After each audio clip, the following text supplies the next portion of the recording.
Quarta corsa dal Savio di Cesena, una prova per 4 anni, non vincitori di 12.000 euro in carriera, 9-4 anni dietro le ali della macchina, 1 Damalor del Sile, 2 Dewey Joe, 3 Divine Matley, 4 Dakota dei Rum, 5 Danzica B, 6 Dea degli Ulivi, in seconda fila 7 Dulcinea di Casei, 8 Diamante Best, 9 Diletta Trio.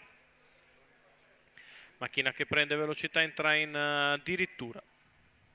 Si ritrae Dakota dei Rum e si parte con veloci Danzica B e a largo Dea degli Ulivi. Danzica che prende la testa nei confronti di Dea degli Ulivi all'esterno. Allo steccato c'è Damalor del Sile che sbaglia, lascia così in terza numero posizione 1 Damalor del Sile squalificato. probabilmente Dakota dei Rum. 14,4 per i primi, anzi Divine Matley, 14,4 i primi 200 metri di corsa.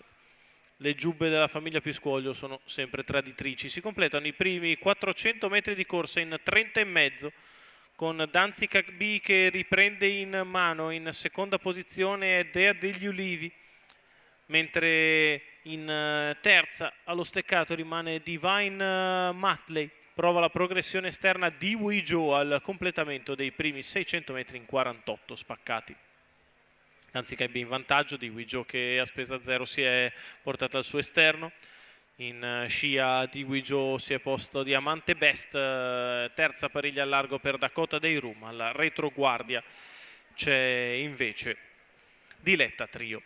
Gli 800 se ne sono andati in 1, 4 e 2, ritmo di tutto comodo, quello imposto da Federico Esposito al comando, che con la figlia di What the Hill e Dakota B continua a portare a spasso la comitiva. 1,26 il primo chilometro, muove dall'ultima posizione Diletta Trio che prova a dare un po' una sveglia alla corsa.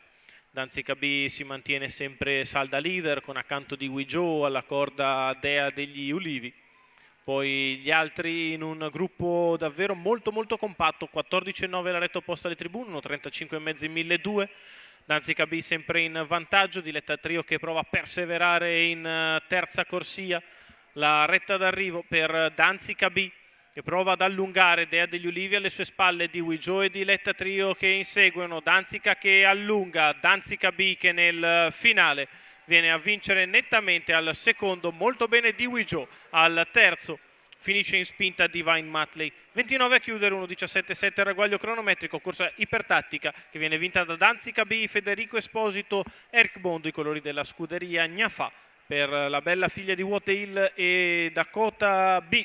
Un semplice successo al minimo dei giri in una categoria decisamente alla sua portata, la quinta vittoria in carriera in 14 corse disputate per Danzica B, Federico Esposito, Eric Bondo, i colori della scuderia Gnafa.